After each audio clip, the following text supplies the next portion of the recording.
और उसका तू नाम यीशु रखना, और वो सब मानव जाति के उनके पापों से उनका वो क्या करेगा, उद्धार करेगा। हम यीशु का जन्म को इतना महत्वपूर्ण क्यों समझते हैं या क्यों समझना चाहिए, उस पर हम थोड़ा सा गहराई से मनन करेंगे। जब इस सृष्टि का आरंभ हुआ था, जिस समय इस सृष्टि का निर्माण हुआ था, उस समय सबसे पहले प्रथम एक मनुष्य बना। हमने एक छोटी सी स्क्रिप्ट एक बच्चों के द्वारा देखी। आदम को परमेश्वर ने बनाया, फिर हवा को बनाया। आदम जो है, आदम को बनाया तो वचन में लिखा है कि आदम एक उसके जीवन में जब नथनों का सांस, उसके नथनों में जब जीवन का सांस फूंका गया, पहला कुरिन्थी 15:45 में हम पढ़ते हैं, ऐसा लिखा है हाँ, कि प्रथम मनुष्य अर्थात आदम जीवित प्राणी बना, हाँ, और अंतिम आदम जीवनदायक आत्मा बना। हालेलुया। प्रथम आदम जो क्या बना, अभी हमने पढ़ा तो क्या बना, जीवित प्राणी। प्रथम आदम जो था, जो आदम का जन्म हुआ था, उसकी नथनों में जब जीवन का सांस फूंका गया था, तो वो एक जीवित प्राणी बना। क्या बना? मनुष्य की जो उत्पत्ति कैसे हुई थी, उस पर आप थोड़ा सा मनन करेंगे तो प्रथम आदम जो था वो जीवित प्राणी बना, और जीवित प्राणी बनकर वो मनुष्य के बीच में डेरा किया। जैसे और भी प्राणी होते हैं, उस प्रकार से परमेश्वर ने मनुष्य को भी एक प्राणी की उपमा देकर यहां बताना चाहता है कि उसको उस तरह से बनाया। और उसके बाद हम देखते हैं कि जब परमेश्वर ने आदम और हवा को बनाया, उत्पत्ति 2:7 में भी लिखा है कि उसके नथनों में जीवन का सांस फूंका और आदम क्या बना, जीवित प्राणी बना। उसके बाद आप धीरे धीरे देखेंगे कि परमेश्वर ने आदम और हवा को जो है आज्ञा दी थी कि तू इस वाटिका में सभी वृक्ष के जो फल हैं उसको तो बेखट के खा सकता है और खा लेना, लेकिन इस वाटिका के मध्य में एक पेड़ का है जो जीवन का पेड़ है, और एक भले और बुरे के ज्ञान का पेड़ है। तो जीवन के पेड़ के भी वृक्ष के फल खाने के लिए परमेश्वर ने उसको अनुमति दे दी थी, आप इसे खा सकते हो। पर वहां पर एक पेड़ था कि जिसका फल खाने के लिए परमेश्वर ने आदम को मना किया था। वो पेड़ था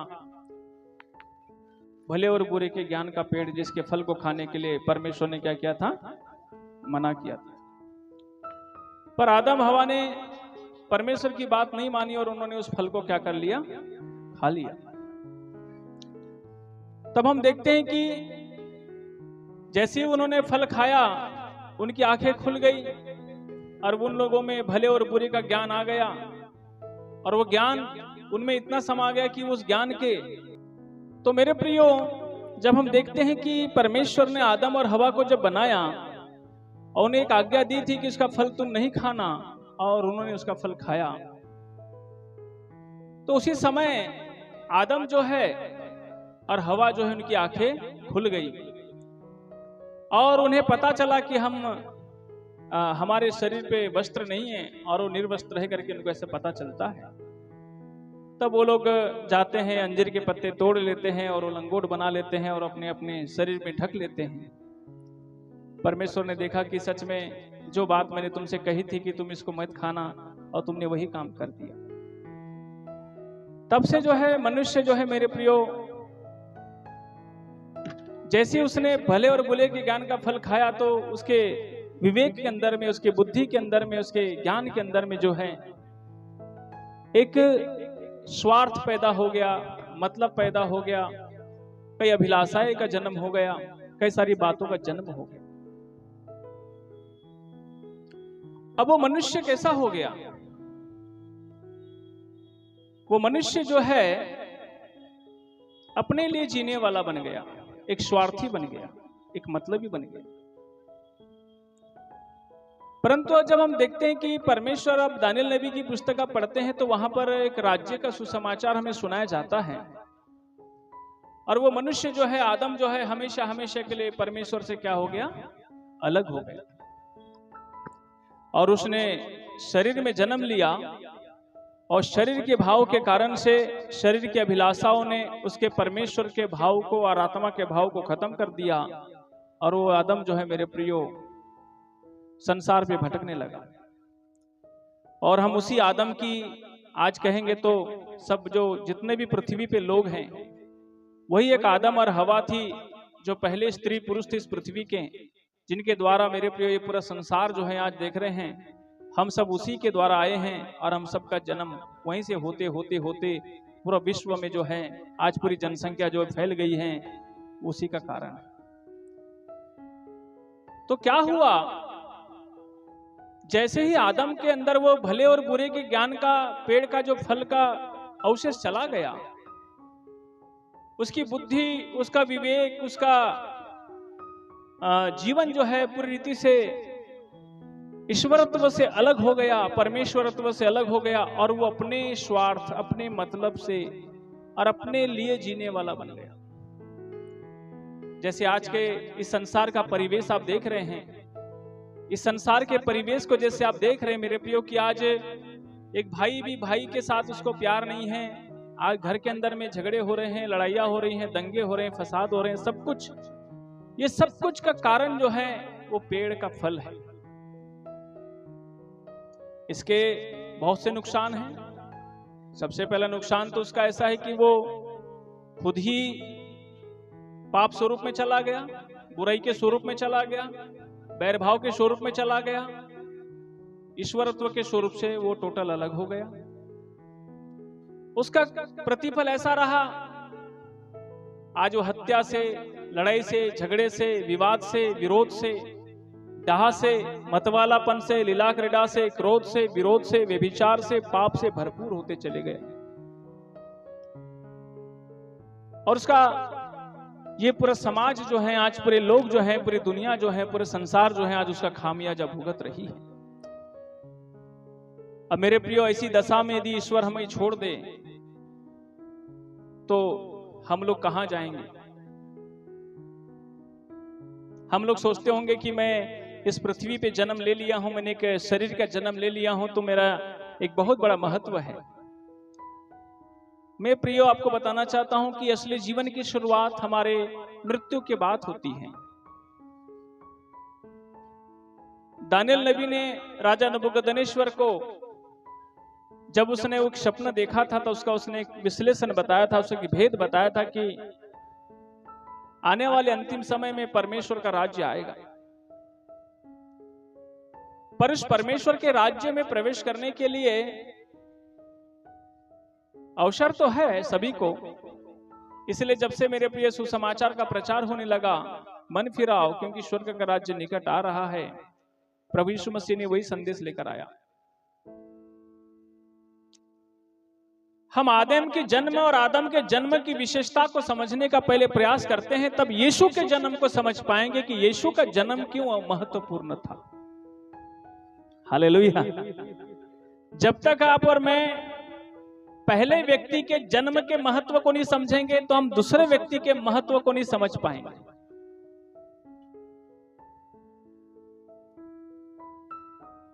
तो पहले व्यक्ति जो आदम जो संसार पर आया और उसका जन्म हुआ, और उसके जन्म से ऐसा इंसान के अंदर में मेरे प्रियो पहले व्यक्ति का जन्म कैसे हुआ? परमेश्वर ने उसका जन्म, उसका जन्म नहीं हुआ, आदम का जन्म नहीं हुआ, उसकी सृष्टि हुई। आदम की क्या हुई? आदम की सृष्टि हुई। उत्पत्ति की पुस्तक उसके 2 के 7 में पढ़ते हैं, देखिए क्या लिखा है। तब यहोवा परमेश्वर ने हाँ आदम को भूमि की मिट्टी से रचा। क्या किया? भूमि की मिट्टी से। बड़े ध्यान से सुने, क्या हुआ? तब यहोवा परमेश्वर ने हाँ आदम को भूमि की मिट्टी से रचा। क्या किया परमेश्वर ने? आदम को भूमि की मिट्टी से रचा। समझ में आ रहा है ना? एक मिट्टी है और उस मिट्टी से जैसे हम लोग कोई पुतला बनाते हैं, जाने माने कोई स्टैचू बनाते हैं, जाने माने कोई भी आकार देकर कोई भी वस्तु बनाते हैं, वैसे ही परमेश्वर ने जो पहला व्यक्ति जो आदम था उसको मिट्टी से रचा उसको। जब उसको रचा, क्योंकि देखो कभी कभी संसार में यही सबसे बड़ी कहावत है, किसी को पूछते भैया मुर्गी पहले आई कि अंडा पहले आया है? आज ये सवाल है कि नहीं है? मुर्गी पहले आई कि अंडा पहले आया? ये बड़ी दुख की बात है। तो आप कहीं पर भी थोड़ा सा दिमाग लगाएंगे, मेरे पे थोड़ा सा सबसे पहले स्थान पे, पहले पद पे, पहले पल पे जब जाते हैं तो आपको पता चलेगा मुर्गी ही पहले आई थी। हालेलुया। वैसे ही परमेश्वर ने सृष्टि, इसलिए मैंने कहा था ना, वो सिरजा हुआ मनुष्य था। कैसा था वो सिरजा हुआ। पहला जो आदम था वो सिरजा हुआ था, और वो तो ईश्वर को इस पृथ्वी पर उसको लाना था, उसकी रचना करनी थी, और उसके नथनों में उसने जीवन का सांस को फूंक दिया और वो फिर जीवित प्राणी बन गया।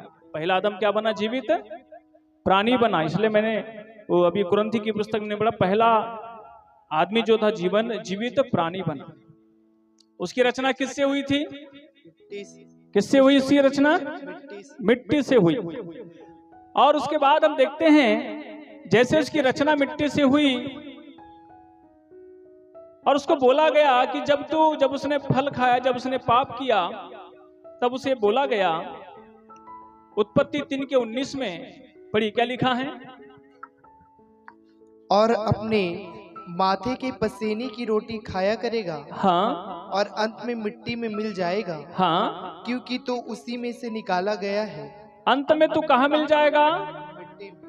अंत में तू मिट्टी में मिल जाएगा, क्योंकि तू मिट्टी से ही क्या किया गया है? निकाला गया है। निकाला गया है, बनाया गया है। इसलिए जब एक व्यक्ति खत्म हो जाता है, जब उसका अंतिम संस्कार हम करते हैं, तो वो अंतिम संस्कार का जो क्रिया का कार्य जो है, ये कोई किसी धर्म विशेष के तरफ से नियम के रूप में, प्रथा के रूप में या परंपरा के रूप में नहीं आया है, परंतु ये ईश्वर की सबसे फर्स्ट वाणी है, जो सबसे पहली बार जब मनुष्य को परमेश्वर ने बनाया था तभी उसको कह दिया था कि तू मिट्टी से बनाया गया है, इसलिए अंत में तू क्या हो जाएगा?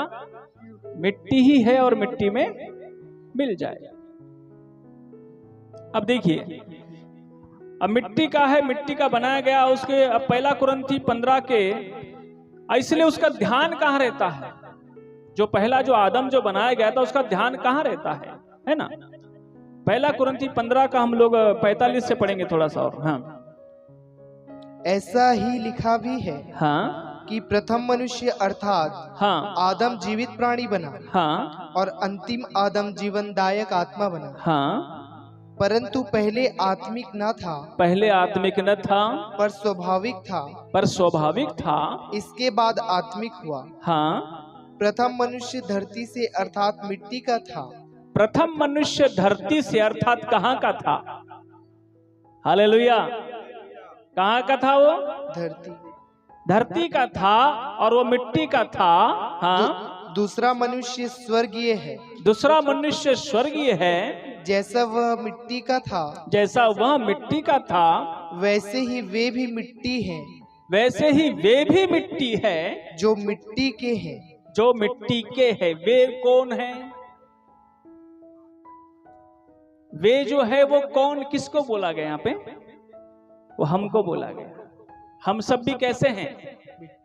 हम सब मिट्टी के हैं, और हम भी उसी के समान, आदम के समान, हम सब भी मिट्टी के बने हुए हैं। इसलिए जब तक इस नथनों में सांस है तब तक ये मिट्टी चल रही है, फिर रही है, बात कर रही है, चीत कर रही है, और जिस दिन इसके अंदर की सांस निकल जाती है, हालेलुया, मुझे बड़ा अद्भुत लगता है। थोड़ा शांत रहिए। मुझे बड़ा अद्भुत लगता है कि एक मनुष्य रोज चलता है, फिरता है, खाता है, सोता है, उठता है, बैठता है, अपने चाहने वालों से बातचीत करता है, प्यार करता है, सब कुछ करता है, उनकी सुधि लेता है, उनकी सेवा भी करता है, उनकी मदद करता है। अचानक एक दिन ऐसा हो जाता है, वो जमीन पे गिर जाता है। समझ में ये नहीं आता है, उसकी आंख अभी भी है, उसके हाथ अभी भी है, उसके पैर अभी भी है, उसका सिर अभी भी है, उसकी गाड़ी अभी भी रखी हुई है, उसका मकान अभी भी है, उसके परिवार अभी भी है, उसका रिश्तेदार अभी भी है, उसके भाई लोग सब अभी भी है, उसके बंदी संगी सब लोग अभी भी हैं। लेकिन ये जबान से आवाज क्यों नहीं आ रही? ये हाथ क्यों नहीं उठ रहा है? ये पैर क्यों नहीं चल रहा है? ऐसा क्या चीज था जो इसके अंदर ये मशीन चल रही थी, और कौन सा ऐसा क्या हो गया कि मशीन चलना बंद हो गई? कभी सोचा आपने? हैं? हालेलुया। कभी थोड़ा सा सोचा? अब उसके सामने कई लोग रो रहे हैं, कई लोग बिलख भी रहे हैं, कई लोग उसको चाह रहे हैं कि एक बार थोड़ी पलक मार दे, एक बार थोड़ी मुस्कान दे दे, एक बार थोड़ा सा हमें झलक देख दे, एक बार कम से कम हमारी नजर गड़ा ले, एक बार कम से कम देख ले। वो जो एकदम चाहने वाले रो रो कर आंसू से तरबदर हो जाते हैं, एकदम परेशान हो जाते हैं, लेकिन उनकी सारी कोशिशें निष्फल हो जाती है। डॉक्टर फेल हो जाता है, तमाम सारे तंत्र फेल हो जाते हैं, वो भावनाएं खत्म हो जाती हैं, वो प्यार करने वालों का अस्तित्व खत्म हो जाता है, वो रोते रोते उसका बीपी शुगर बढ़ जाता है, पर उस व्यक्ति के अंदर से आवाज नहीं आती है। हालेलुया। कभी सोचा? तो क्या चीज था इसमें जो निकल गया है और आदमी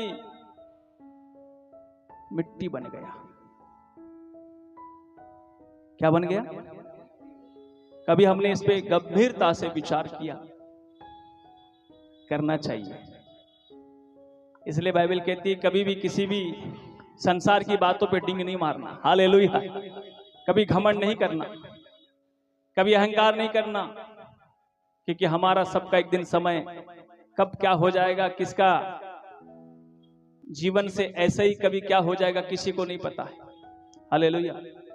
मैंने बहुत ऐसे हाथ से देखे अपने आंखों के सामने, चलते चलते, बैठते बैठते, उठते उठते, गाड़ी चलाते चलाते, एकदम ऐसा कोई कह नहीं सकता है, अचानक आदमी टपाक ले नीचे गिर जाता है और उसका सब अंग काम करना बंद कर देता है। हालेलुया।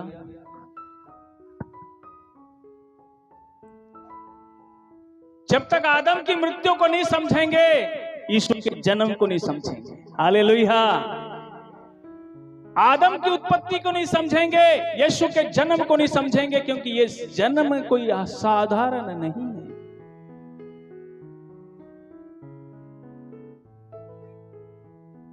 पहला जो आदम बना वो मिट्टी से बना।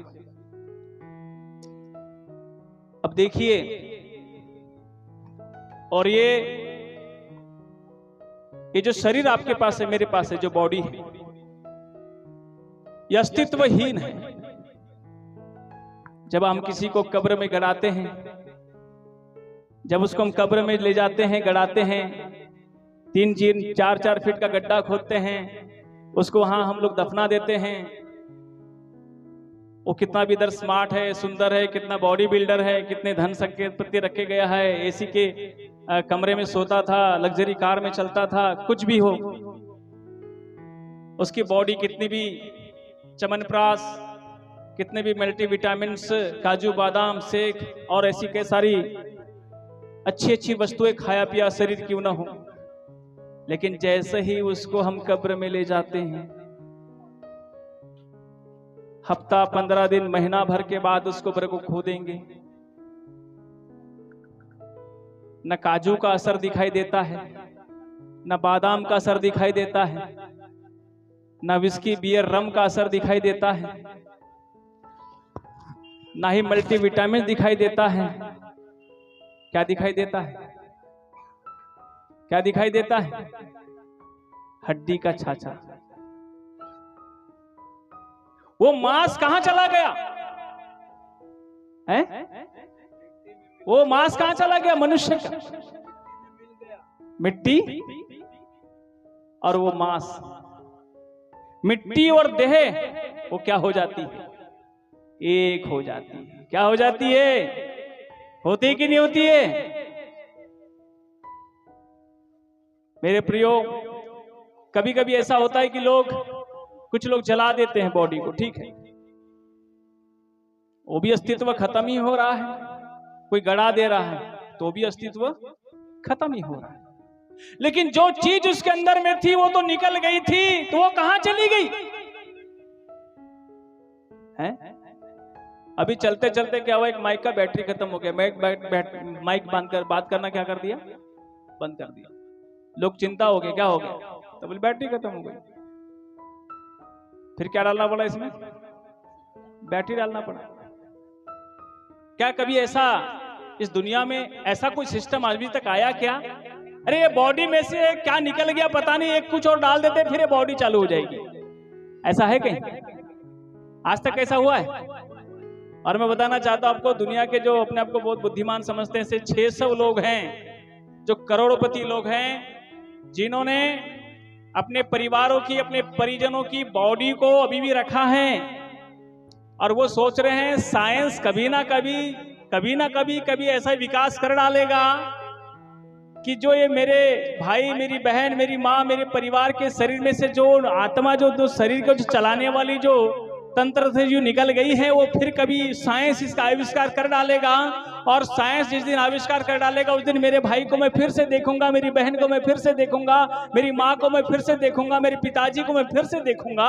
ऐसा वो सोच रहे हैं। पर मैं बताना चाहता हूं मेरे प्रियो, ये कभी भी नहीं होगा। ये कभी भी नहीं होगा। तो उसके बाद क्या होगा?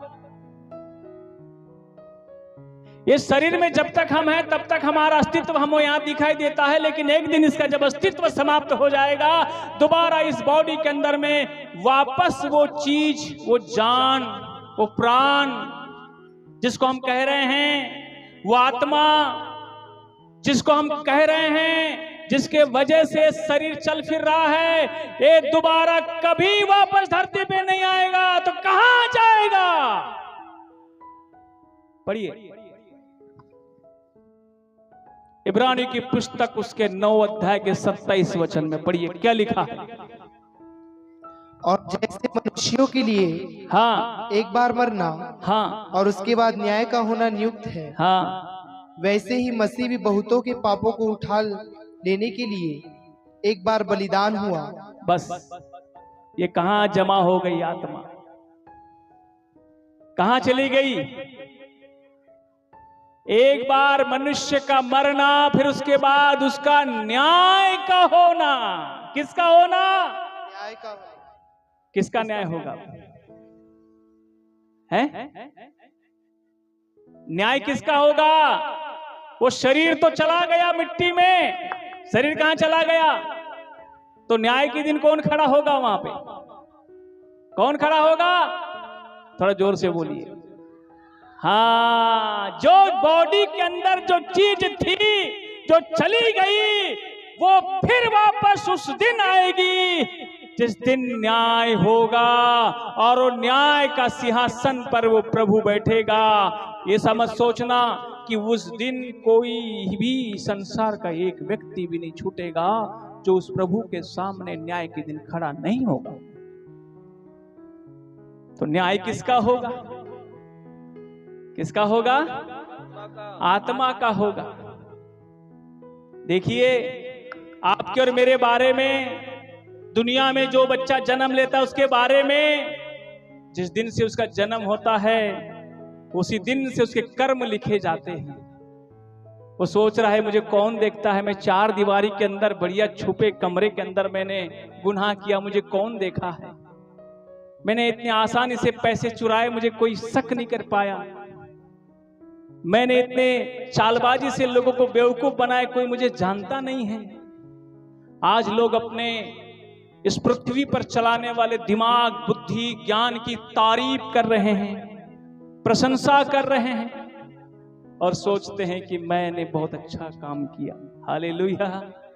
मेरे प्रिय, नहीं, हम लोग भले ही चूक रहे होंगे, हमारी आंखें भले ही चूक रही होंगी, हमारा हृदय में भले ही शांति होगी, हमारे अंदर में भले ही बड़ी शाबाशी होगी। आपके मित्र बोलते होंगे क्या मस्त तूने बेवकूफ बना के पैसा कमाया मेरे भाई, आज तो पार्टी होना चाहिए, क्या मस्त मजे किए, आज तो हमारी पार्टी होना चाहिए, आज हम लोग तेरे साथ में हैं। ऐसा करके मेरे हम लोग कई बात जो है आज अपने आपस में एक दूसरे को शेयर करते होंगे और खूब मौज कर रहे होंगे।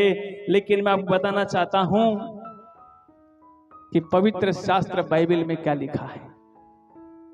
पढ़िए प्रकाशित वाक्य की पुस्तक, प्रकाशित वाक्य की पुस्तक उसके 20 अध्याय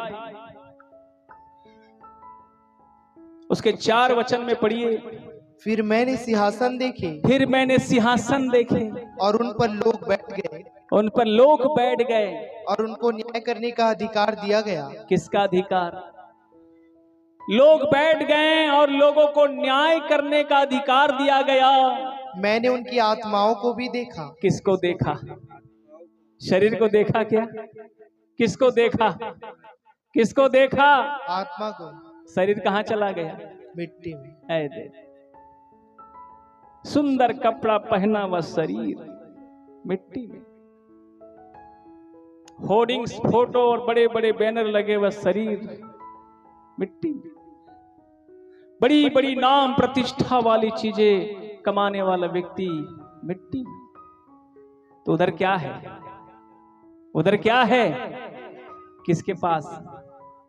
सिंहासन पे बैठे न्याय करने के लिए सामने आत्माएं की गई खड़ी। और उसके बाद देखिए मेरे प्रियो, हम जब पढ़ते हैं वहां पर मेरे प्रियो कि जब देखते हैं कि उसी 20 अध्याय के और उसके 12 वचन से पढ़ते हैं। फिर मैंने छोटे बड़े सब मरे हुओं को सिंहासन के सामने खड़े हुए देखा। हाँ, और पुस्तकें खोली गई। सब छोटे बड़े सबको सिंहासन के सामने खड़े देखा और क्या खोली गई? पुस्तकें। हालेलुया। अब ये पुस्तक का उधर क्या रोल है? थोड़ा सोचिए। क्या खोली गई? पुस्तकें खोली। पुस्तकें खोली गई। ये पुस्तकें क्या है? ये आपके मेरे जीवन के हिसाब किताब की पुस्तक है। ये पुस्तकें वो पुस्तकें हैं जब से हमारा जन्म हुआ है तब से लेकर आज तक का जो रिकॉर्ड है, हमारे कर्मों का रिकॉर्ड, आज भी स्वर्ग में एक एक स्वर्गदूत आपके और मेरे पीछे लगा हुआ है और वो रोज लिखता है मेरी और आपकी जीवनी को कि मैं कितना अच्छे से जी रहा हूं, कितना पाप करता हूं, कितनी बुराइयां करता हूं, कितने गुनाह करता हूं। तो मेरे प्रिय जो सोच लीजिए कि आज हमारा जन्म का अस्तित्व क्या है। आगे पढ़िए। और फिर एक और पुस्तक खोली गई। हाँ, अर्थात जीवन की पुस्तक। अर्थात जीवन की पुस्तक। और जैसा उन पुस्तकों में लिखा हुआ था, जैसा पुस्तकों में लिखा हुआ था वैसे ही उनके कामों के अनुसार मरे हुओं का न्याय किया गया। वैसे ही उनके किसके अनुसार? कामों के। हालेलुया।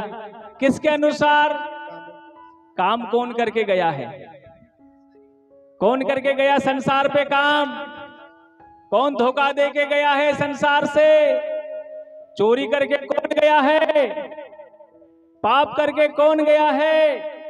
झूठ बोल के कौन गया है? डाका मार के कौन गया है? क्या हो रहा है उधर? क्या हो रहा है? न्याय। कामों के अनुसार न्याय। किसके अनुसार? कामों के अनुसार, कर्म के अनुसार। इसलिए मेरे प्रियो, प्रभु में आने के बाद लोग बेवकूफ नहीं हैं जो बेचारे दारू शराब नशा छोड़ देते हैं। उनको डर आ जाता है, भय आ जाता है कि मेरा न्याय जिस दिन होगा उस दिन मेरा हाल क्या होगा। जिस दिन मेरा न्याय होगा उस दिन मेरा हाल क्या होगा। जब न्याय हुआ तो क्या हुआ? पढ़िए थोड़ा सा। समुद्र ने उन मरे हुओं को जो उनमें थे दे दिया। हाँ, और मृत्यु और अंधलोक ने उन मरे हुओं को जो उनमें थे दे दिया, हाँ, और उनमें से हरेक के कामों के अनुसार उनका न्याय किया गया। हर एक के काम के अनुसार उनका न्याय किया गया। मृत्यु और अंधलोक आग की झील में डाले गए। कहाँ डाले गए? कहाँ डाले गए? बाप रे! अपने पानी की झील देखा? पानी की झील, आपने पानी की झील का नाम सुना है? साइंस में पढ़े होंगे, आपके गांव में भी काफी तालाब हैं, समुद्र तक आपने देखा होगा, बांध देखे होंगे, नदियां देखी होंगी। पृथ्वी पर आपने जो देखा वो केवल पानी से भरा हुआ झील, पानी से भरा हुआ तालाब, पानी से भरा हुआ मेरे प्रियो वस्तुएं देखी होंगी। लेकिन इन कर्म के अनुसार जिन्होंने कर्म किया है, ये उस झील में वो आत्मा चली गई। वो कौन सी झील है? कौन सी झील? आग की झील। कौन सी झील? सोच लो, जैसे पानी में आदमी डूब के नहाता है, वैसे वो व्यक्ति वहां आग में जाएगा और आग में तड़प तड़प कर, कड़ा कड़ा के, पीड़ा पीड़ा से तड़प तड़प के जलेगा। ये किसका न्याय है? आत्मा का न्याय। हालेलुया! इसलिए मेरे प्रियो, जब तक हम अपने अस्तित्व के इसको नहीं समझेंगे, यीशु के जन्म को नहीं समझेंगे, तो सोच लो, मैं पैदा होने से कुछ भी नाम नहीं कमाया, कुछ भी अच्छा नहीं।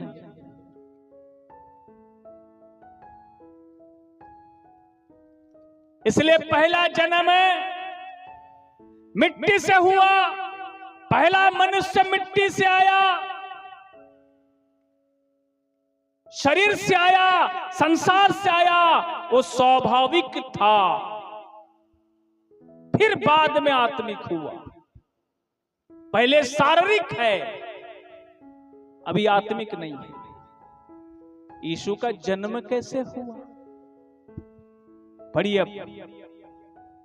अब मेरा जन्म का और मेरे अस्तित्व का मैंने पूरा कहानी आपको बता दिया। एक मनुष्य का, यीशु का जन्म क्यों हुआ, यीशु हम सबके लिए जरूरी क्यों है, और क्यों उसके जन्म को समझने की जरूरत है हर एक मानव जाति को।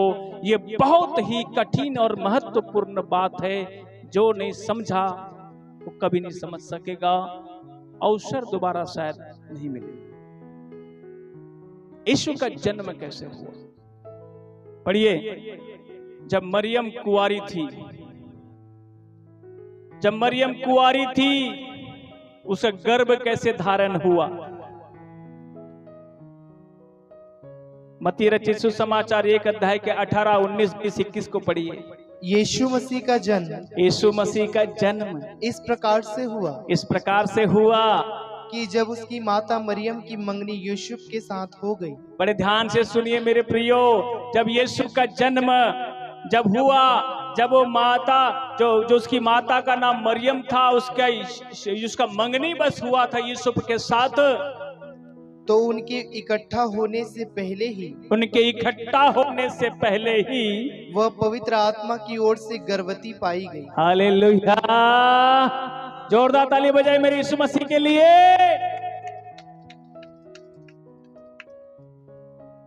यीशु का जन्म का गर्भ किससे धारण हुआ? पवित्र आत्मा। किससे हुआ? और आदम का जन्म कैसे हुआ? ये फर्क है।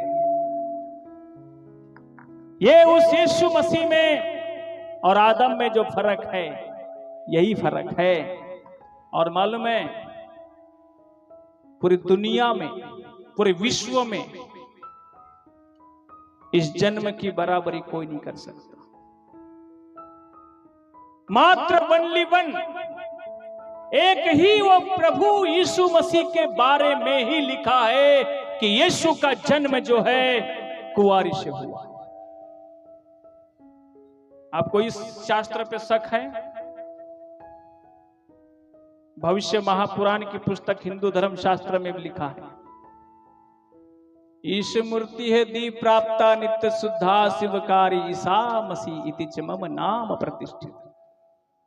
यीशु ही मुक्ति का दाता, उद्धार का कर्ता, जो कुंवारी से जन्म लेगा वही जगत को उद्धार करेगा। उसका नाम युगो युग से, सालों से, कई समय से चलते चलते आ रहा था कि एक जन्म लेगा और उसका जन्म कुछ अद्भुत होगा।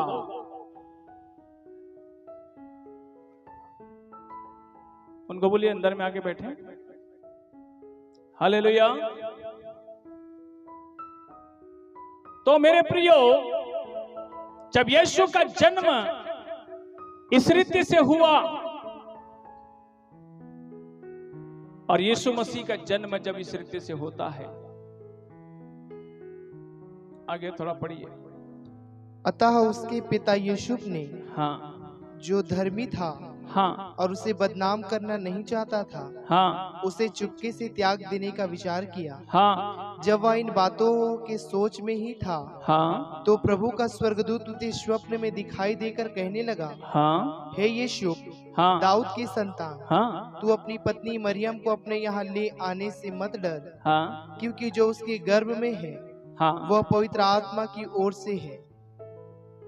हाँ, वह पुत्र जनेगी, वो पुत्र जनेगी, और तू उसका नाम यीशु रखना, तो उसका नाम यीशु रखना, क्योंकि वह अपने लोगों का उनके पापों से उद्धार करेगा। हालेलुया। उसका नाम यीशु रखना, क्योंकि वह अपने लोगों का उनके पापों से क्या करेगा? उद्धार करेगा। उद्धार करेगा अपने लोगों का। जब आप और मैं प्रभु के पास आते हैं, जब आप और मैं यीशु के पास आते हैं, तो यीशु का जन्म को समझना आवश्यक है, क्योंकि यीशु का जन्म आत्मा से हुआ, वो भी परमेश्वर की आत्मा से हुआ। इसलिए पवित्र शास्त्र कहता है, इस संसार पे जन्म लेने वाले व्यक्ति को भी फिर से दूसरा जन्म लेना जरूरी है। ये पहला जन्म हमारा आदम का जन्म है, दूसरा जन्म आत्मा का जन्म जो यीशु के द्वारा हुआ। पढ़िए उसमें क्या लिखा है। यूहन्ना रचित सुसमाचार 3 अध्याय के 3 वचन में पढ़िए मेरे प्रियो। यीशु ने उसको उत्तर दिया, हाँ, मैं तुमसे सच सच कहता हूँ। मैं तुमसे क्या कहता हूँ? मैं तुमसे क्या कहता हूँ? सच सच कहता हूँ कि यदि कोई नए सिरे से न जन्मे, यदि कोई नए सिरे से, किससे? नए सिरे से न जन्मे, तो परमेश्वर का राज्य देख नहीं सकता। Hallelujah, hallelujah. कौन सा राज्य? परमेश्वर। कौन नहीं देख सकता? जो नए सिरे से, परमेश्वर का राज्य नहीं देख सकता। जब तक परमेश्वर का राज्य आप और मैं देखना चाहते हैं, जिसके बारे में कई वर्षों से भविष्यवाणी होते हुए आ रही है, कई समय से भविष्यवाणी होते हुए आ रही है, और वो भविष्यवाणी ऐसी है कि जब तक आत्मा से जन्म न ले, वो परमेश्वर के राज्य को नहीं देख सकता। इसलिए पहला जन्म जो है शरीर का है, मिट्टी का है, दूसरा जन्म आत्मा का है। हालेलुया। और दूसरा जो जन्म जो है वो आत्मा का जन्म है, और आत्मा का जन्म जो है आप और मैं जब तक लेते नहीं हैं, वो परमेश्वर के राज्य को देख है। शरीर के जन्म वाला आदमी कहां चला गया? नरक में। कहां चला गया? इसलिए दूसरे रीति से, दूसरे तरीके से, दूसरे समय से, दूसरे हिसाब से हमें क्या करना चाहिए? जन्म लेना है। और वो कौन सा जन्म है? आत्मा का जन्म है। कौन सा जन्म है? आत्मा का जन्म है। और आत्मा का जन्म जब हम लेते हैं, और आत्मा से जब जन्म लेते हैं, तो मेरे प्रियो, हमारे प्रभु यीशु मसीह, तो इस रीति से परमेश्वर ने मेरे प्रिय आपके और मेरे बीच में कार्य किया है। तो आत्मा के जन्म के उद्देश्य को समझने की आवश्यकता है, आत्मा के जन्म के महत्व को समझने की आवश्यकता है। जब तक ये हमारा पहले आदम का जन्म शरीर से हुआ, मिट्टी से हुआ, दूसरे आदम का जन्म, इसलिए लिखा है पहला आदम जो है क्या बना? जीवित प्राणी बना। दूसरा आदम क्या बना? जीवनदायक आत्मा बना। क्या बना? उसी आत्मा जो शरीर में से चली गई, उसी आत्मा को जीवन देने वाला जो आत्मा बना, वो दूसरी आदम जो था वो यीशु मसीह था। हालेलुया। इसलिए मेरे प्रियो, एक आदम से मनुष्य जन्म लेता है संसार का जीवन जीने के लिए, दूसरे आदम से जन्म लेता है स्वर्ग राज्य में प्रवेश करने के लिए। हालेलुया। इसलिए दूसरे जन्म की आवश्यकता है। ये जन्मदिन का महत्व कोई साधारण नहीं है, छोटा सा नहीं है, ये बहुत महत्वपूर्ण संदेश है जिसको और आपको और मुझको क्या करना है मेरे प्रियो? समझने की आवश्यकता है। हालेलुया। प्रभु आप सबको बहुत आज के साथ आशीष दें और हम इस संदेश पर और भी ज्यादा चर्च में, कलीसिया में बाद में हम लोग विषय पर हम चर्चा करेंगे। आइए हम अपनी आंखों को बंद करें। यदि आज हमारे बीच में कुछ ऐसे लोग हैं जो अपने जीवन प्रभु को देना चाहते हैं, प्रभु यीशु मसीह को देना चाहते हैं, जो अपने आप में पश्चाताप कर सकते हैं कि मैंने शरीर में जन्म ले लिया हूं लेकिन मैं शरीर के कर्म नहीं छोड़ा हूं, मैं बुराइयों को नहीं छोड़ा हूं, तो मैं अपने प्रभु के पास आ जाइए, यीशु के पास आ जाइए और उससे कहिए प्रभु मेरे पाप क्षमा कर दीजिए। इसलिए यीशु मसीह अपने लहू को बहाया, आपके मेरे पाप को धोने के लिए उसने कोड़े खाए, मार खाई, उसने क्लेशों को सहा। उस यीशु मसीह की कुर्बानी और उसका जन्म और उसकी मृत्यु जो है बहुत महत्वपूर्ण है मेरे प्रिय सबके लिए।